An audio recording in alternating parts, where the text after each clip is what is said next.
Chegou uma pergunta pra gente aqui no programa que parece que põe por terra tudo o que a gente tem falado aqui sobre a imortalidade da alma.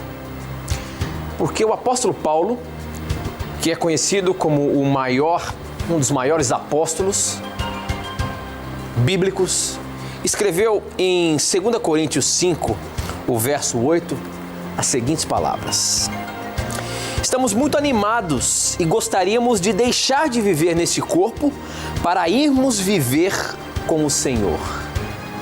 Ora, deixar de viver nesse corpo para irmos viver com o Senhor seria em espírito? Viver com o Senhor naquele momento? Isso cai por terra toda a questão da imortalidade da alma. É ou não é? Pois esta e outras questões nós vamos estudar agora, pois está no ar, Na Mira da Verdade.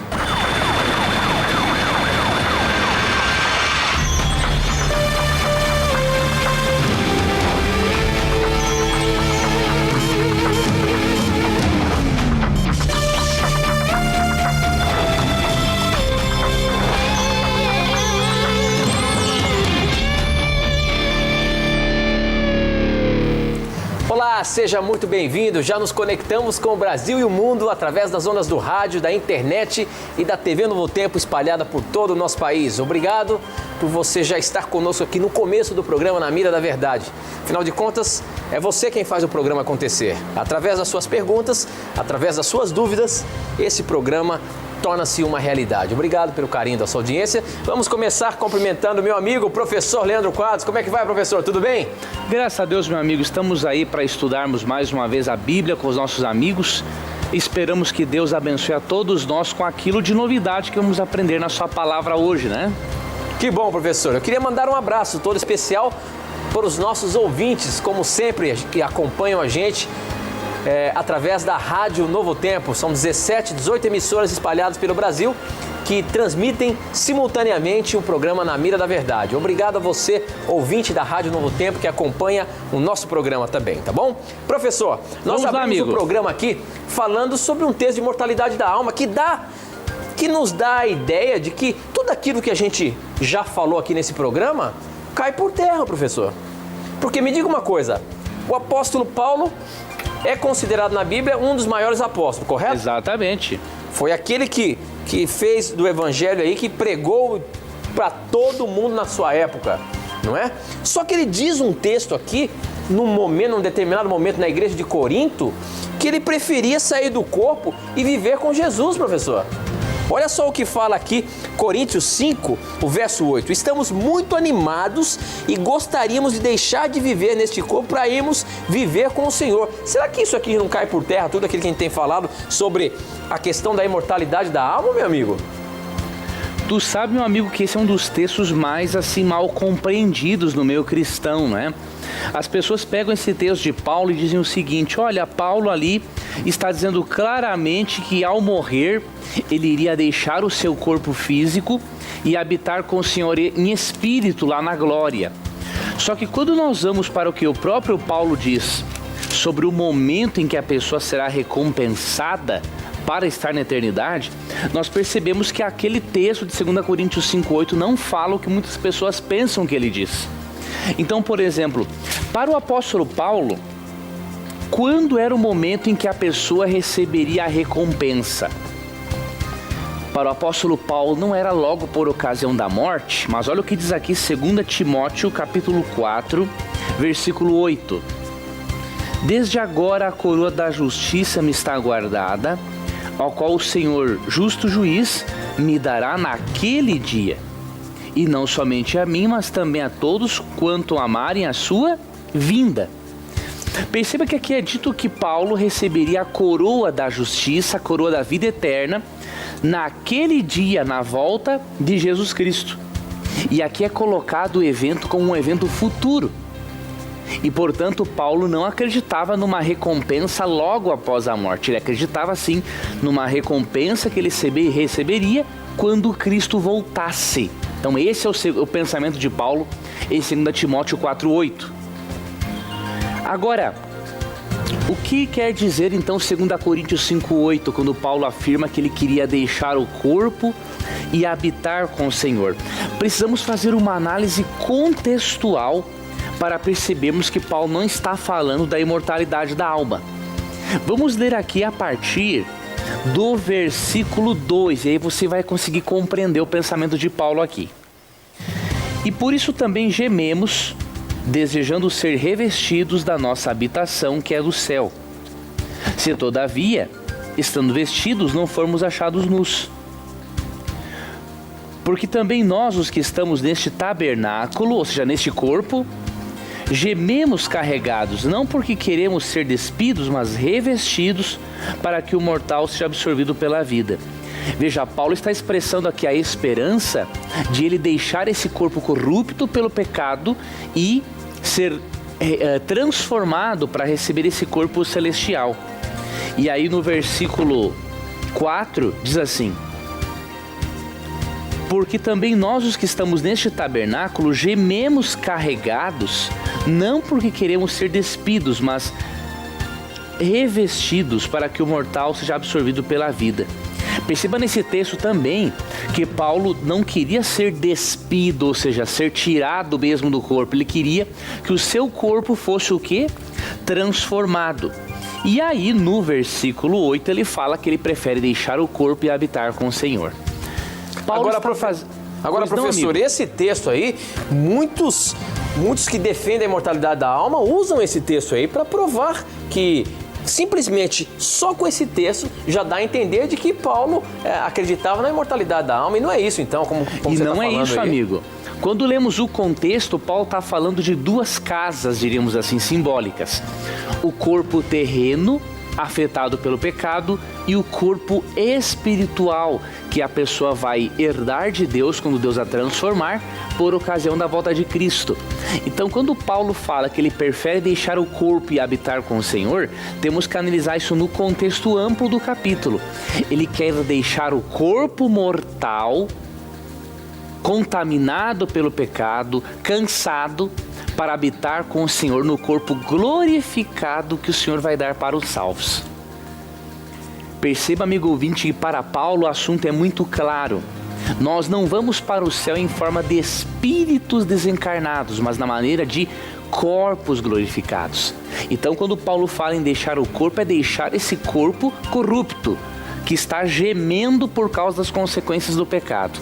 Mas Paulo habitaria com o Senhor, sim, no corpo ressurreto, transformado, que vai habitar a eternidade. Tanto que isso faz parte do contexto.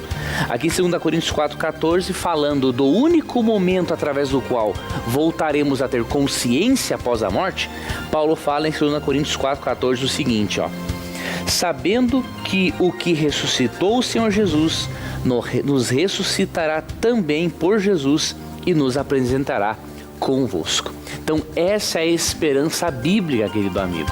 E não podemos isolar um texto de Paulo para darmos a interpretação que nós queremos.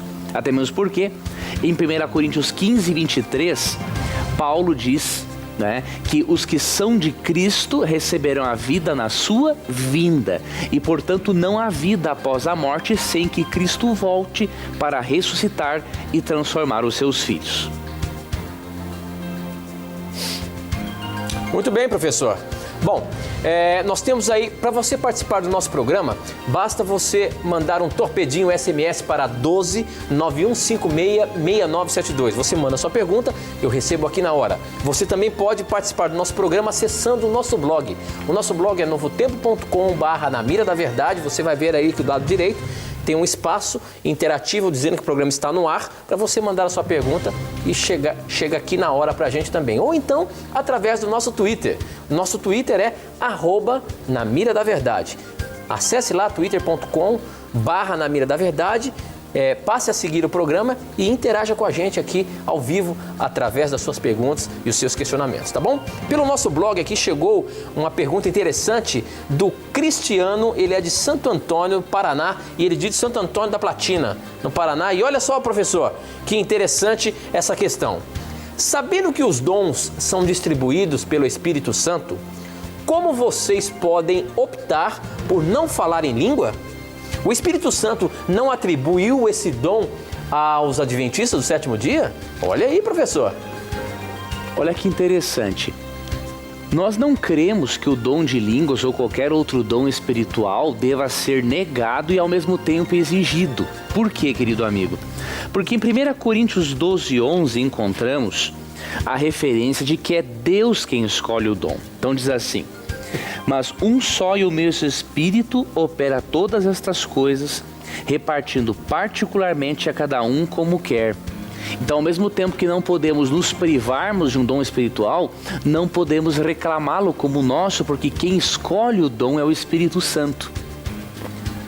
Agora, isso não significa que os adventistas não creiam no dom de línguas. Os adventistas creem no dom de línguas bíblico, que, de acordo com Atos capítulo 2, é uma capacitação que Deus dá para o indivíduo falar idiomas aqui deste planeta. Quando lemos Atos capítulo 2, percebemos que o dom de línguas foi dado com um propósito evangelístico: ensinar as pessoas no idioma delas a respeito da salvação. Agora, ao mesmo tempo em que cremos que o Espírito Santo pode dar qualquer dom espiritual, percebemos na Bíblia que o principal dom espiritual de Deus nos últimos dias não é o dom de línguas em si, mesmo que Deus possa utilizá-lo novamente, se Ele quiser, é claro. Mas qual é o principal dom espiritual de Deus nos últimos dias, um pouco antes de Cristo voltar? Eu vou ler para você o que está em Atos capítulo 2, versículos 17 e 18, e você vai perceber que a igreja adventista sim adota os dons espirituais de Deus, só que, de acordo com 1 Coríntios 12:11, adotamos os dons espirituais da maneira como Ele, Deus, quer distribuir, não é? Então, há um texto interessante na Bíblia que precisamos analisar e que mostra que o principal dom de Deus nos últimos dias não é o de línguas, mas é o dom de profecia. Olha o que diz Atos 2, 17 e 18. E acontecerá nos últimos dias, ou seja, no fim dos tempos mesmo, diz o Senhor, que derramarei do meu espírito sobre toda a carne. Vossos filhos e vossas filhas profetizarão, vossos jovens terão visões e sonharão vossos velhos. Até sobre os meus servos, sobre as minhas servas, derramarei do meu espírito naqueles dias e profetizarão. Perceba que o principal dom de Deus nos últimos dias é o dom profético. Por quê? Deus percebeu, querido amigo, que ali em Mateus 24 surgiriam muitos falsos profetas. E sendo que surgiriam muitos falsos profetas para enganar os filhos de Deus e aquelas pessoas sinceras que podem conhecer a salvação, Deus decidiu usar mais o dom profético para que as pessoas possam se apegar mais à Bíblia do que a sinais externos. E o dom profético é tão importante que ele faz parte de uma das características do povo de Deus nos últimos dias. Quando você lê Apocalipse 12, 17, Apocalipse 14, 12 e Apocalipse 19, 10, você percebe que todo dom profético faz parte do testemunho de Cristo para anunciar Cristo ao mundo. Então pode ter certeza, cremos em todos os dons espirituais, mas como adventistas cremos que o principal dom para os últimos dias, de acordo com a Bíblia, é o dom de profecia. E por isso é neste dom que devemos trabalhar ainda mais para falarmos do amor de Deus às pessoas. Ok, professor, muito bem. Bom, há uma outra pergunta que chegou aqui pelo nosso blog, muito interessante, dá-nos entender algo que eu vou colocar na mira agora. Professor Leandro Quadros. Vamos, amigo. Quem mandou essa pergunta foi o Wellington. Ele é de Governador Valadares, Minas Gerais. A questão é a seguinte: quando a Bíblia fala ou apresenta o que Jesus falou, que Jesus disse assim: é mais fácil passar um camelo por um buraco de uma agulha do que um rico entrar no céu. Será que Jesus estava dizendo que os ricos não poderão herdar o reino dos céus, professor? Pois olha, amigo, essa pergunta é muito interessante e nós percebemos na Bíblia que a salvação ou perdição de uma pessoa não depende dos bens que ela tem. Por exemplo, Vamos ler aqui um texto interessante que está em 1 Timóteo, capítulo 6, 17 e 18, diz assim, ó: manda aos ricos deste mundo que não sejam altivos, nem ponham a esperança na incerteza das riquezas, mas em Deus, que abundantemente nos dá todas as coisas para delas gozarmos. Que façam o bem, enriqueçam em boas obras, repartam de boa mente e sejam comunicáveis. Perceba que Paulo menciona a existência de pessoas ricas na igreja cristã. Isso nos mostra que Deus não vai determinar a salvação ou perdição de alguém pelo dinheiro que ela tem. É Deus quem dá as bênçãos. Agora, por que Cristo falou que é mais fácil passar um camelo pelo fundo de uma agulha do que um rico entrar no reino dos céus? É por causa do orgulho de muitas pessoas que se apegam mais à riqueza do que a Deus. Tem muitas pessoas que têm dinheiro e não sentem necessidade de Deus. Então Cristo utilizou uma hipérbole, uma linguagem figurativa, exagerada, para dizer o seguinte: é mais fácil um camelo com as suas corcovas, não é, passar pelo fundo da agulha do que um rico entrar no reino dos céus. Entretanto, no próprio contexto, Cristo não desmerece os ricos, pelo contrário. Ele afirma assim: porém, os impossíveis do homem são possíveis para Deus. Mesmo que uma pessoa esteja bem endurecida pelo pecado e muito apegada ao seu dinheiro mais do que a Deus, Deus pode mudar a vida dessa pessoa se essa pessoa o permitir. E por isso Deus não está excluindo os ricos do céu. Pelo contrário, em 1 Timóteo 6, 17 e 18, percebemos, não é, que havia pessoas ricas na igreja cristã. E por isso Deus quer sim que, se você tem recursos financeiros, que você utilize-os para o seu bem, para a pregação do evangelho e para o benefício do próximo. Ok, professor. Você pode participar do programa mandando sua pergunta pelo Torpedo SMS. O número é 12 9156-6972. Mande a sua pergunta e eu recebo aqui na hora, como essa que chegou aqui. Professor, a questão é a seguinte, a pergunta que chegou aqui pelo nosso torpedinho é a seguinte: é pecado doar todos os órgãos após a morte? A Bíblia apresenta algum tipo de condenação sobre isso, professor?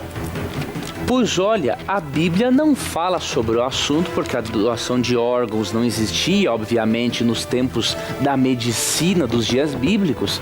Entretanto, temos um princípio na Bíblia que nos mostra não ser errado doar órgãos e muito menos fazer transfusão de sangue. Então encontramos aqui em 1 João 3,16 esse princípio que é muito bonito e diz o seguinte: conhecemos o amor nisto, que Ele deu a sua vida por nós e nós devemos dar a vida pelos irmãos. Aqui é dito que se Cristo deu a vida por nós, nós devemos também dar a vida pelos irmãos se for preciso.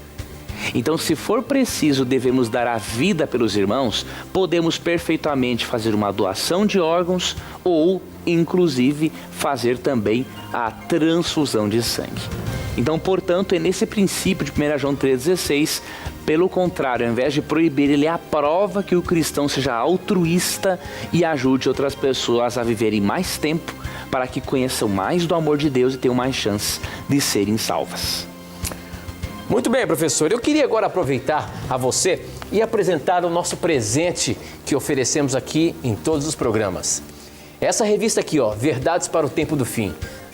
É um curso bíblico completo, onde você vai aprender mais como manusear bem a palavra de Deus, como tirar dúvida de assuntos que aparentemente são complexos e complicados. E eu tenho certeza que você vai aprender muito lendo esta revista, que são 16 temas interessantíssimos, que no final de cada tema você tem um pequeno questionário para você responder aquilo que você leu e estudou nesses temas, né? Por exemplo, olha, verdades para o mundo assustado. Que verdades são essas? Onde Deus está quando as tragédias acontecem? A estratégia da rebelião.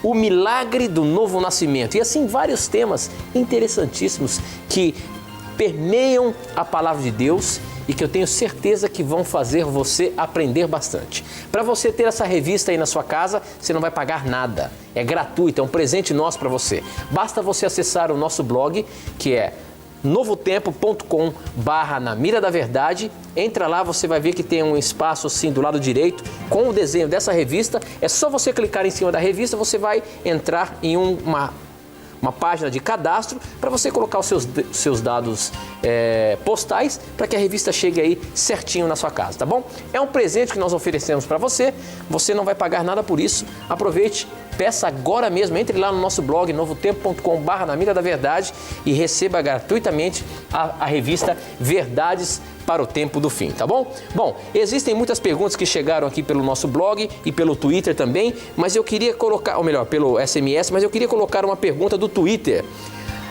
Deixa eu ver quem é que mandou aqui.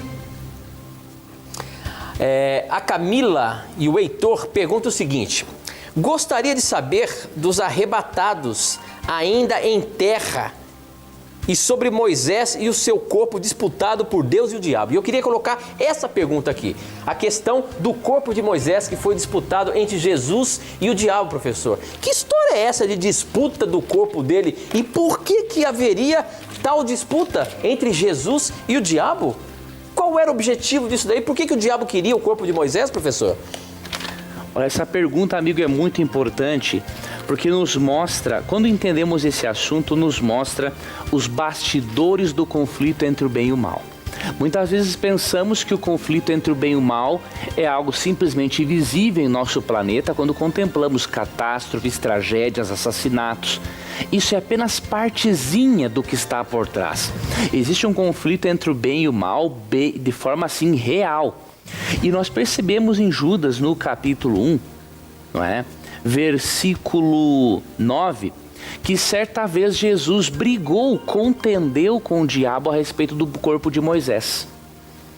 Agora, por quê? É claro que Cristo e o diabo não estavam brigando simplesmente por um corpo morto. Nós lemos aqui em Judas 1,9 o seguinte: mas o arcanjo Miguel, quando contendia com o diabo e disputava a respeito do corpo de Moisés, não ousou pronunciar juízo de maldição contra ele, mas disse: o Senhor te repreenda. Neste embate que Lúcifer teve, ou melhor, Satanás teve com Cristo, Cristo preferiu que o Pai repreendesse a Satanás, porque Cristo não ia se rebaixar naquele mesmo nível de palavreado do inimigo. E aqui percebemos que realmente houve uma disputa do corpo. Por quê? Porque Cristo queria ressuscitar Moisés. E o diabo alegou que ele era pecador e não merecia a ressurreição. E que Moisés foi ressuscitado definitivamente, percebemos em Mateus capítulo 17, do verso 1 ao 4. Ali aparecem para Jesus Moisés e Elias dando uma visão ali, num evento mesmo, para que pudessem confortar a Cristo. Então, se Moisés pôde aparecer lá conversando com Cristo, no seu corpo glorificado, com certeza ele foi sim ressuscitado, de acordo com Judas capítulo 1, versículo 9. Ok, professor. Bom, o nosso tempo não para de correr aqui, nós temos que ir para o intervalo, mas não sai daí não. A gente volta já já.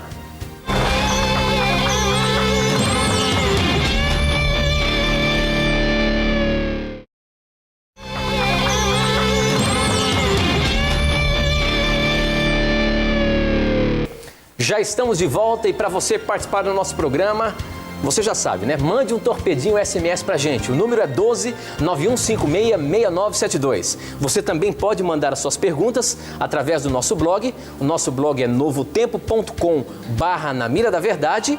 Ou então, você também pode mandar pra gente através do nosso Twitter.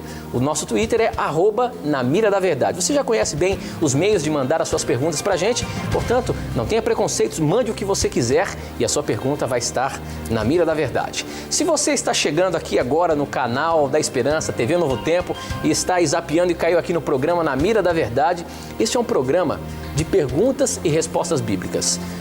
Talvez você que gosta de estudar a Palavra de Deus, ou quem sabe ainda nunca se interessou por estudar este livro sagrado, você tem algumas dúvidas, você talvez está assistindo aí, querendo saber o que é isso, o que estão falando aí, e de repente apareceu alguma dúvida para você.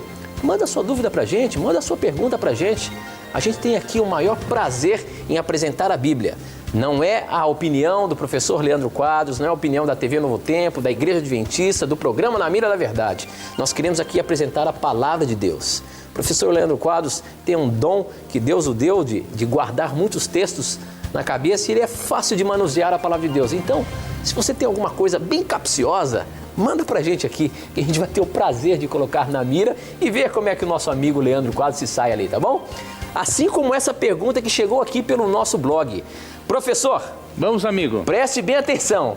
A gente sempre fala sobre esse assunto, mas a pergunta, da maneira como chegou aqui, eu acho que vai dar para você esmiuçar um pouquinho mais esse assunto. Quem mandou foi o Túlio, ele é de Recife e ele diz o seguinte: Leandro Quadros, gostaria que você me explicasse o que acontece depois da morte, tanto com os salvos como com os ímpios, os perdidos. Os ímpios vão direto para o paraíso ou o inferno, ou vice-versa, né? Os ímpios, os salvos vão para o paraíso e os ímpios para o inferno, ou esperam a volta de Cristo para a ressurreição? Creio nessa segunda possibilidade, porém, a parábola do rico e o Lázaro me deixa confuso. Este é um outro tema clássico que sempre acontece aqui no programa Na Mira da Verdade. É a tal da parábola do rico e Lázaro, onde existe um diálogo ali do rico. Me parece que um dos personagens está no inferno, o outro está no céu. Afinal de contas, professor, essa parábola está querendo mostrar alguma coisa com relação aos ímpios e aos salvos após a morte? Pois olha que interessante, quando vamos à Bíblia, percebemos através de um estudo da natureza humana que a Bíblia vê o ser humano como um todo inseparável, ou seja, o ser humano é composto pelo aspecto físico, mental e espiritual. Na Bíblia, quando um desses elementos se separa dos demais, já não ocorre mais a vida. Só existe a vida como resultado da união entre corpo, fôlego de vida, que é o espírito, né, e a mente. Agora, o que acontece com o ser humano pecador depois da morte? A Bíblia é muito clara. Aqui, em Gênesis capítulo 3, verso 19, Deus falou o seguinte para Adão, né? No suor do teu rosto comerás o teu pão até que tornes a terra, porque dela foste formado. Porquanto és pó e em pó te tornarás. Aqui a Bíblia não está se referindo só a uma morte física de Adão. Está se referindo a um momento que ele, além de morrer espiritualmente, ele morreria sim fisicamente, deixando de existir. Então a Bíblia mostra que o ser humano, depois que perdeu o acesso à árvore da vida, ele se tornou o quê? Um ser, diz o texto bíblico, mortal. Tanto que é dito que quando ele morre, ele volta para o pó da terra. Há outros textos que nos mostram que um morto não pode ter alegria. Por exemplo, Eclesiastes 9, 5 e 6 afirmam que o diabo não sente, que o ímpio, na verdade, não sente mais amor, nem ódio, nem inveja. Ou seja, se ele estivesse no inferno, ele sentiria inveja, sentiria raiva de Deus por estar lá. Mas Eclesiastes 9, 5 e 6 afirmam que ele não sente isso. Já no Salmo 6, verso 5 é dito que os justos não podem adorar a Deus, porque não estão na presença de Deus, os mortos.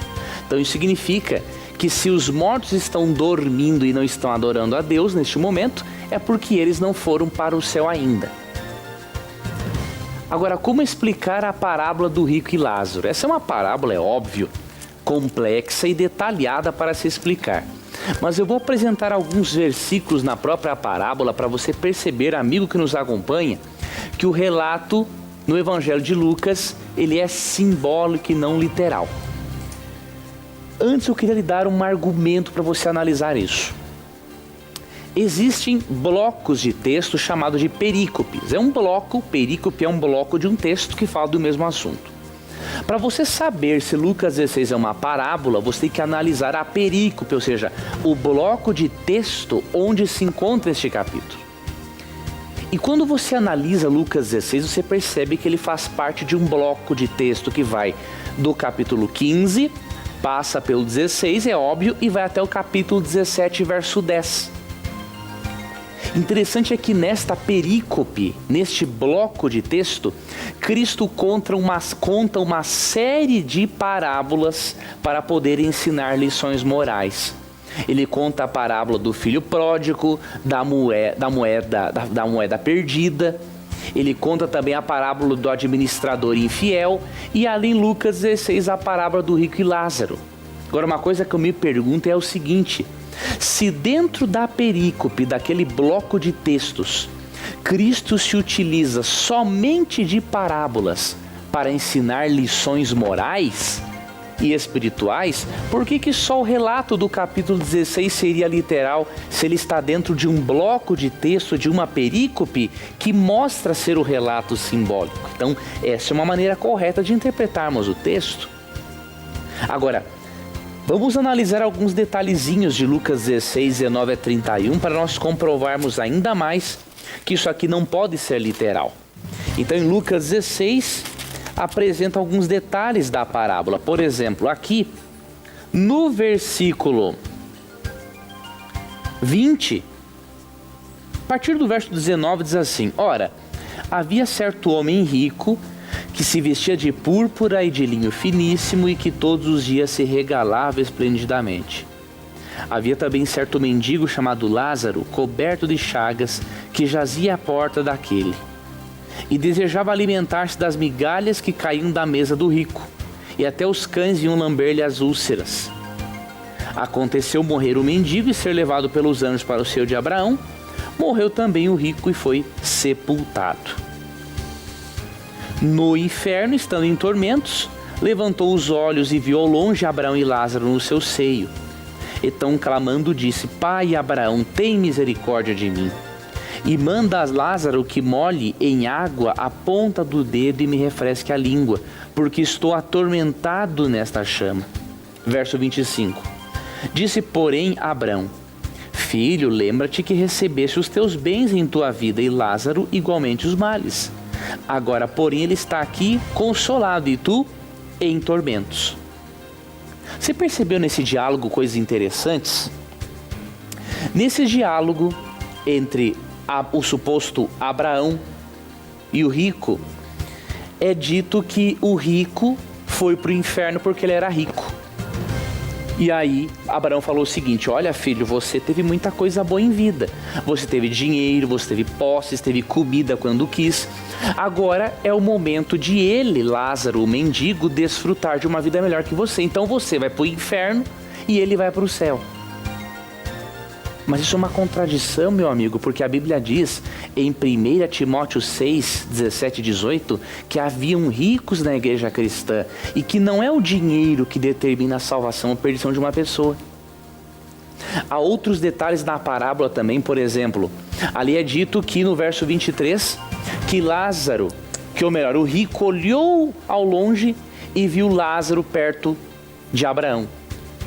Ora, se isso for literal, nós temos que acreditar que o céu e o inferno são vizinhos, ao ponto de eu e você podemos olhar para as pessoas que estão lá do outro lado.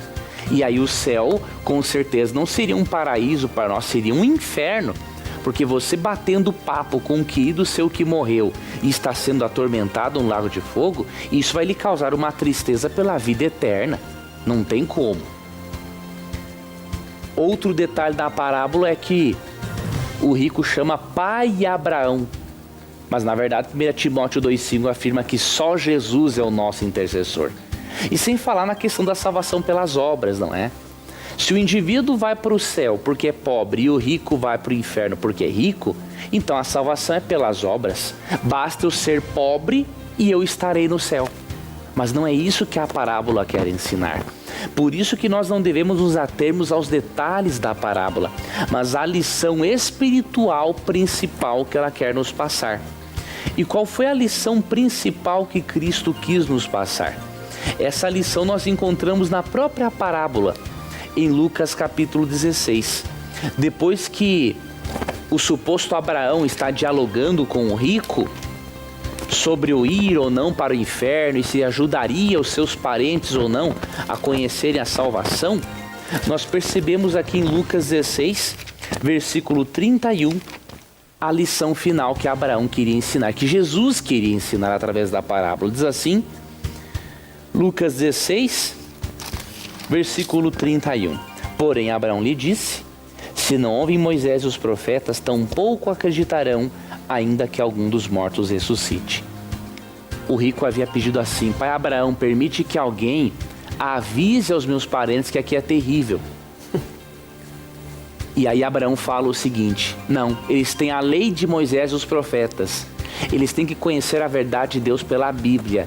Mesmo que ressuscite alguém dos mortos, se a pessoa não estiver disposta a aceitar a palavra de Deus, ela não vai ser convencida. Então o que Cristo fez? Ele pegou uma história fictícia dos dias dele, uma crença corrente entre os judeus, para ensinar uma lição moral. Nós não podemos nos atermos aos detalhes da parábola, porque senão vamos encontrar vários absurdos.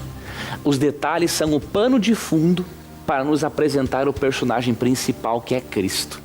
E por isso eu queria lhe recomendar a leitura de um livro, o livro Parábolas de Jesus, de Ellen White. Este livro você pode adquirir com a editora Casa Publicadora Brasileira pelo telefone 0800 9790606 ou pelo site cpb.com.br. Nesse fantástico livro Parábolas de Jesus, há um comentário muito feliz de Ellen White sobre cada uma das parábolas e especialmente sobre Lucas capítulo 16, verso 19 até o 31. Ok, professor, muito bem. Agora eu queria fazer uma pergunta pelo torpedo que chegou pra gente aqui, pra você, da seguinte forma. A Bíblia apresenta muitas coisas, ou pelo menos fala bastante coisa sobre anjos. Certo. Agora a pergunta do nosso telespectador aqui é o seguinte, o que acontece com um anjo quando nós morremos? Aquele anjo que são responsáveis por nos proteger. Aí a pergunta que eu quero fazer é o seguinte, realmente existe um anjo da guarda, como é um termo conhecido, né, no meio cristão, no meio católico? Existe um anjo da guarda para cada ser humano? E outra coisa, a Bíblia fala alguma coisa de anjo? E o que acontece? Aí vem a pergunta do nosso telespectador. Se realmente um anjo é separado para cuidar de um ser humano, quando esse ser humano morre, o que acontece? Esse anjo vai cuidar de outro? Como que é o negócio? Olha que interessante, nós não temos na Bíblia uma resposta direta sobre essa questão. Sobre o assunto, né? Isso, Tito, que acontece com o anjo da guarda da pessoa quando ela morre. Agora, nós temos referências indiretas que parecem nos dar a entender de que realmente esse anjo acompanha o indivíduo até Cristo voltar. Até na morte a sepultura dele é guardada. É mesmo? Então essa questão do anjo da guarda, a Bíblia confirma isso? Confirma. Eu vou ler um texto, amigo Tito, que está no Salmo 34:7, que é muito esclarecedor. Diz assim, ó. O anjo do Senhor acampa-se ao redor dos que o temem e os livra. Essa palavra acampar tem um sentido muito interessante. Aqui é dito que o anjo do Senhor acampa-se. Seria a mesma coisa que construir uma tenda, um tabernáculo, uma barraca ao redor do indivíduo. Então, se o anjo de Deus acampa-se ao redor daqueles que temem a Deus, e se de acordo com Hebreus 1,14, os anjos são espíritos ministradores enviados a ser vistos que vão ser salvos, podemos sim ter certeza da companhia dos anjos em qualquer momento da nossa existência ou não existência. E eu particularmente acredito que uma das primeiros rostos que veremos na manhã da ressurreição será o do nosso anjo da guarda, que Deus enviou com tanto carinho para nos proteger do mal e dos demônios que querem destruir a nossa vida. Então, quando um ser humano ele morre, o anjo da guarda, onde é que fica? Biblicamente, como eu falei, indiretamente ele pode estar sim acompanhando o ser humano até Cristo voltar, enquanto esse ser humano está na sepultura. Agora, diretamente na Bíblia nós não temos uma resposta sobre isso. Ok, muito bem. Bom, agora pelo nosso Twitter, nós temos aqui as perguntas que chegam através do nosso blog, através do SMS e também pelo Twitter. E para você participar, basta você escolher uma dessas opções, ou então até as três. Nosso blog é novotempo.com/na mira da verdade, o nosso SMS é 12 9156 6972 e o nosso Twitter é @na mira da verdade. O nosso amigo Eliezer, ele faz a seguinte questão, professor. Vamos lá. Gostaria de saber se realmente Deus tirou a vida de pessoas no passado. Se assim foi, explique a sua lei, pois diz, não matarás. Será que Deus estava contradizendo a sua própria lei? A gente sabe que a gente vai estudando ali o Velho Testamento, professor, e que a gente vê ali que Deus até mandava matar seres humanos ali, extermine com todos, inclusive crianças. Agora, é difícil a gente explicar isso daí. Deus é amor, em sua lei está dizendo não matarás. Como a gente pode entender isso, essas atitudes que o Velho Testamento apresenta para a gente, professor? Pois olha, primeiramente, realmente, Deus utilizou o povo de Israel para extirpar muitos povos pagãos da antiguidade. Agora, alguns acham o seguinte, nossa, mas Deus era cruel. Não, Deus não era cruel. Se você ler Levítico 18 e Deuteronômio 12:31 e você ver o que esse povo fazia e Deus tolerou isso por 400 anos, você vai ver que Deus tinha muita razão. Agora, temos que entender uma coisa, o mandamento não matarás, ele é um mandamento criado pelo seu legislador, que é Deus, mas o seu legislador tem que aplicar a lei. E o mandamento não matarás, ele é a nível interpessoal, mas ele não limita a ação de Deus. Por quê? Por exemplo, em Romanos 13:4 é dito claramente que as autoridades são o quê? A espada de Deus para punir o transgressor. Por que espada? Só para dar uma cutucadinha? Não, a espada é para cortar o pescoço mesmo. Então você percebe na Bíblia que Deus, o legislador da lei, deu autoridade para a lei executar com pena capital o transgressor. Então o mandamento de Êxodo 20 é um mandamento que Deus deu para você e eu não nos matarmos, é a interpessoal. Agora, isso não significa que Deus não dê a sua lei, não use agentes humanos para executar sua lei. Se Deus não amputa aquela gangrena moral daquela época, todo o corpo seria afetado. Então não pense que Deus está contradizendo sua própria lei. Por quê? Em Romanos 13:4 ele deu autoridade à justiça para executar o transgressor que não quisesse mudar de vida. Muito bem, professor. Estou vendo aqui as perguntas que não param de chegar, mas tem uma que eu já separei aqui do nosso blog, bem interessante. Quem mandou foi a Fabiana, de Criciúma, e ela pergunta o seguinte: na igreja em que frequento, participei de uma campanha para cura e libertação, onde o pastor entregou um bracelete e durante 7 sextas-feiras, este bracelete era ungido. A minha pergunta, isso é certo? Professor, a gente vê na televisão, a gente vê que existem vários tipos de religiões que estão fazendo esse tipo de coisa. É uma campanha para a libertação, é uma campanha para você se restabelecer financeiramente. E a pergunta da nossa internauta aqui, telespectadora, é essa.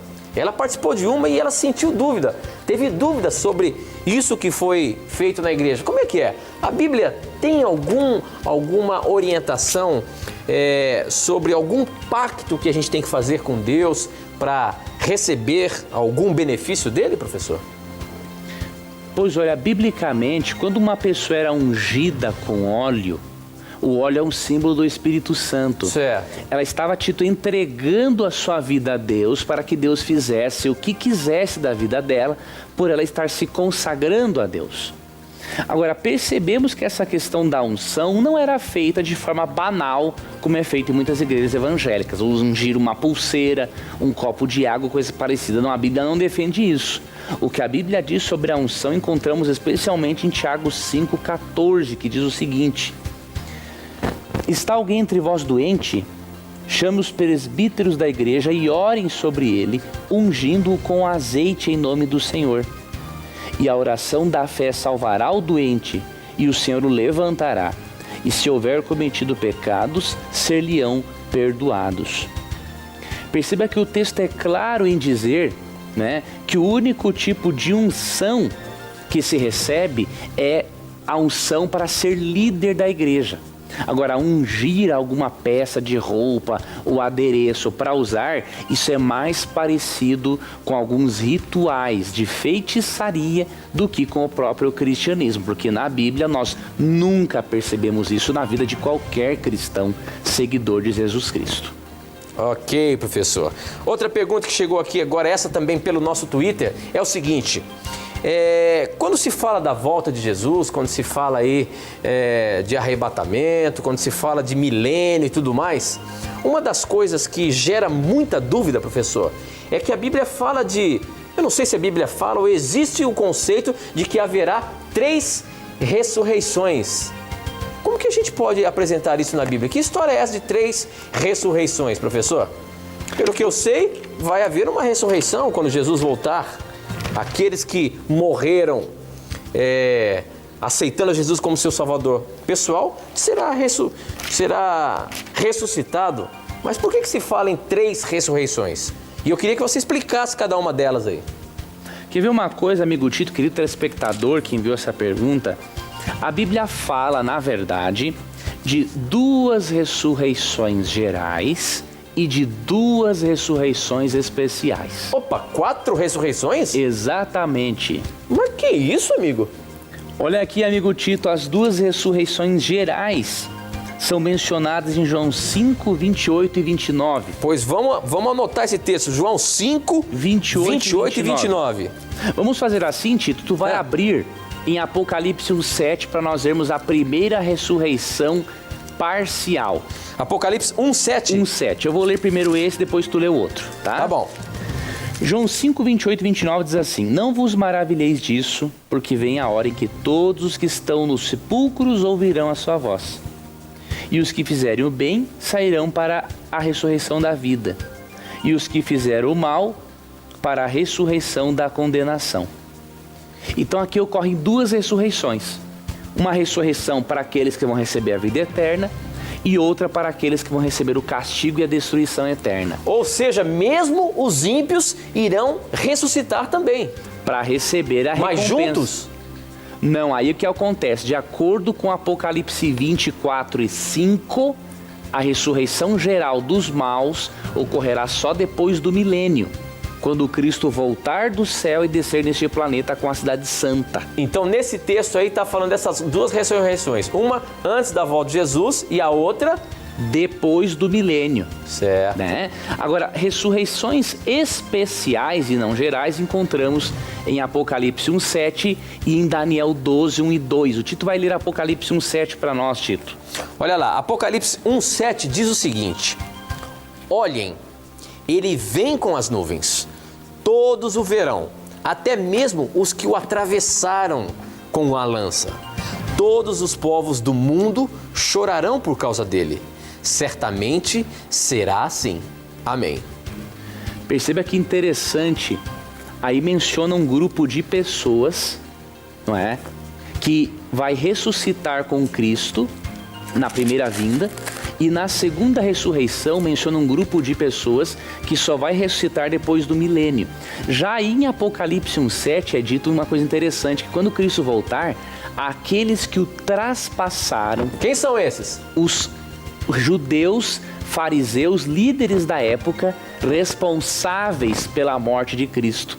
Aqueles líderes religiosos daquela época, eles ressuscitarão um pouco antes de Cristo voltar, para eles contemplar a Jesus vindo nas nuvens do céu, por eles terem rejeitado tanto a Cristo como o Messias. Então essa é uma das ressurreições parciais, uma ressurreição parcial de maus, de ímpios. Já uma ressurreição parcial de justos encontramos em Daniel 12, 1 e 2. E naquele tempo se levantará Miguel, o grande príncipe, que se levanta pelos filhos do teu povo, e haverá um tempo de angústia, qual nunca houve, desde que houve nação até aquele tempo. Mas naquele tempo livrar-se-á o teu povo, todo aquele que se achar escrito no livro. E muitos os que dormem na terra, no pó da terra, ressuscitarão. Uns para a vida eterna e outros para vergonha e desprezo eterno. Perceba que coisa interessante, aqui já é dito que quando Miguel se levanta, ocorre a ressurreição parcial de justos. pelo momento em que Cristo sai do santuário celestial, não é? Ocorre a ressurreição. Então podemos dizer, querido amigo telespectador, amigo ouvinte, internauta, que existem duas ressurreições gerais, de justos e de injustos, separadas por um intervalo, por um período de 1000 anos. E existem duas ressurreições especiais, de justos que verão a Cristo voltar e de ímpios que verão a Cristo voltar, para eles receberem o castigo por terem desprezado o Messias. Esse é um assunto amplo, mas eu creio que resumidamente já deu para pegarmos um pouquinho dessa questão para nos aprofundarmos melhor em outras ocasiões. Olha, professor, o nosso tempo aqui já acabou, mas olha, eu prometo que esse tema aí nós vamos colocar na abertura de um programa. Vai ser tenho um certeza que é importante a gente esmiuçar um pouquinho mais esse assunto, porque olha, essa de 4 ressurreições foi uma surpresa para mim. E você vai estar na mira na próxima vez, hein? Será uma satisfação, meu amigo. A gente se encontra semana que vem. Não vai ser semana que vem que a gente vai botar essa pergunta aí, mas na próxima oportunidade você vai estar na mira, tá bom? Vai ser um prazer. Que Deus abençoe a você, amigo internauta, amigo da Rádio Novo Tempo, amigo telespectador. Obrigado ao Tito e a toda a equipe aqui da Novo Tempo responsável pelo programa. Que Deus abençoe ricamente a vocês. E nunca esqueça, amigo, que nos acompanha em casa, onde quer que você esteja. Sempre que você tiver a coragem de perguntar, a Bíblia terá a coragem de lhe responder. E lembre-se, aqui no programa, sua pergunta, sua dúvida, o seu questionamento está na mira da verdade. Tchau!